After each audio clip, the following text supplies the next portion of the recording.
If your chest hasn't grown in months, the problem isn't effort, it's strategy. Most people train their chest wrong, focusing on random moves, wasting hours, and still missing the upper and lower regions completely. But what if I told you just 6 exercises, done smartly, can build a balanced, powerful, and aesthetic chest? The chest is one of the most trained and most misunderstood muscle groups in the gym. It's not just about pressing heavy weight. Your chest is made up of different regions and fiber directions. Neglect one area and your progress stalls. Overtrain another and you end up with an unbalanced look. Today, I'll break down the only 6 exercises you need for full chest development: upper, middle, and lower. Each one is chosen for its scientifically backed effectiveness, mechanical tension, and fiber recruitment. By the end of this video, you'll know exactly how to structure your weekly chest training. No guesswork, no wasted effort. Let's start at the top, the upper chest. First up, the incline bench press. This is the king of upper chest builders. Why? Because it targets the clavicular fibers, the muscle strands running from your collarbone down into the chest. These fibers are what give you that full, high chest look that stands out in a t-shirt. Here's the key. Bench angle matters. Set it between 30 and 45 degrees. Too low, and you'll hit mostly mid-chest. Too high, and you shift the load to your shoulders. Pull your shoulder blades back and down, creating a stable base. Lower the bar or dumbbells slowly until your arms are parallel to the floor. Pause briefly, then push back up, focusing on driving through your chest. Did you know that using dumbbells allows a greater range of motion and can correct imbalances between sides? Barbells, on the other hand, let you load heavier, perfect for building strength. Go for 3 sets of 8 to 12 reps, resting 1 to 3 minutes between sets. Common mistakes to avoid: cranking the bench too high, bouncing the weight off your chest, or letting your shoulders roll forward. Keep your chest proud and technique sharp. Remember, this exercise sets the foundation for a fuller upper chest. Second, for the upper chest, decline push-ups or elevated foot push-ups. Don't underestimate bodyweight training. This move changes the angle of push, recruiting upper pec fibers in a way that perfectly complements the incline press. Place your feet on a bench or sturdy box. Your hands should be slightly wider than shoulder width, forming a straight line from head to heels. As you lower, keep your core engaged and descend until your chest nearly touches the floor. Push back up with power, but controlled. Here's the important part. You can scale this easily. If regular decline push-ups are tough, lower the elevation or use your knees. If they're too easy, elevate your feet higher, wear a weighted vest, or slow down your eccentric phase to 3 to 4 seconds. Aim for 3 sets of 10 to 15 reps. Once 15 feels easy, increase the difficulty. Avoid sagging hips or shrugging your shoulders towards your ears. That shifts the tension away from your chest. Think of pulling your shoulder blades together and keeping your torso solid. This exercise pairs perfectly after incline pressing, pre-fatiguing the upper chest fibers for a deeper burn and more complete activation. Now let's move to the middle chest, the powerhouse of your pecs. First, the fly. This is your isolation weapon.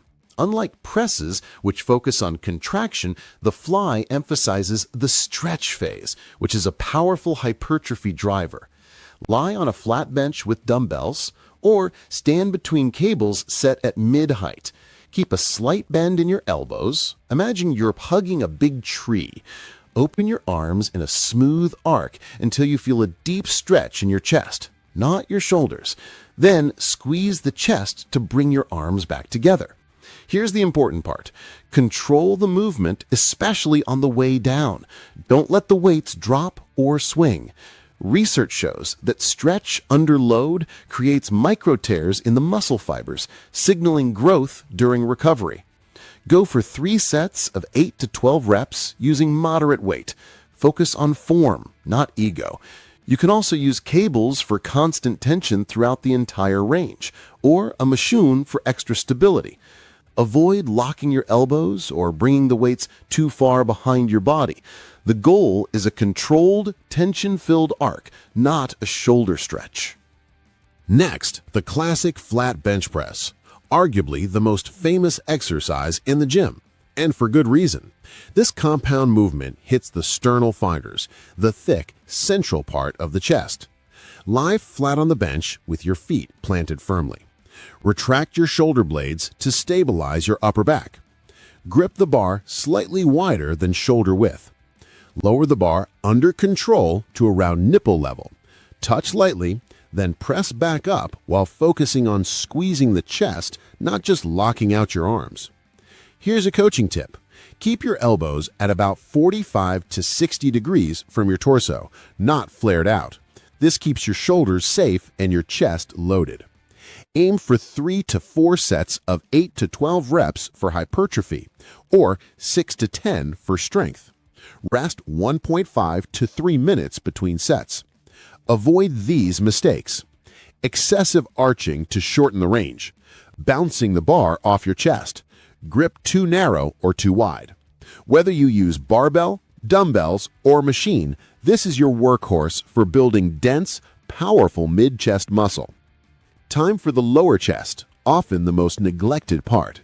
First, high pulley crossovers. This exercise uses a descending arc, pulling down and in, to isolate the lower pec fibers. Stand between two high pulleys, 1 foot forward for balance. Grab the handles with a slight bend in your elbows. Pull the cables down and together, finishing around your waist or just below. Squeeze your chest hard at the bottom. Did you know that cables offer constant tension throughout the entire range of motion, something free weights can't? That's why crossovers are fantastic for shaping and detailing the lower chest. Control the eccentric phase as the cables return. Don't lean excessively forward or use momentum. Your chest should initiate and control the movement. Perform 3 to 4 sets of 12 to 15 reps. Higher reps work best here, focusing on mind-muscle connection and full range. Mistakes to avoid: shrugging the shoulders, short range of motion, or pulling straight forward instead of down and in. Think of hugging from above. The final exercise, and one of the most unique, is the dumbbell pullover. Unlike most chest moves that involve pressing, this one uses a pulling motion, giving your lower chest and rib cage a deep stretch. Lie perpendicular on a flat bench with only your upper back supported. Your hips should be lower than the bench. Hold a single dumbbell with both hands, forming a diamond grip under the top plate. Start with the weight above your chest, elbows slightly bent. Lower the dumbbell in a wide arc behind your head, breathing in deeply. Stop where you feel a strong but comfortable stretch. Then exhale and bring the weight back over your chest, keeping elbows slightly bent. This move also works the serratus anterior and lats, adding that sculpted look to the chest's edges. Perform 3 sets of 10 to 12 reps, focusing on range and control, not max load.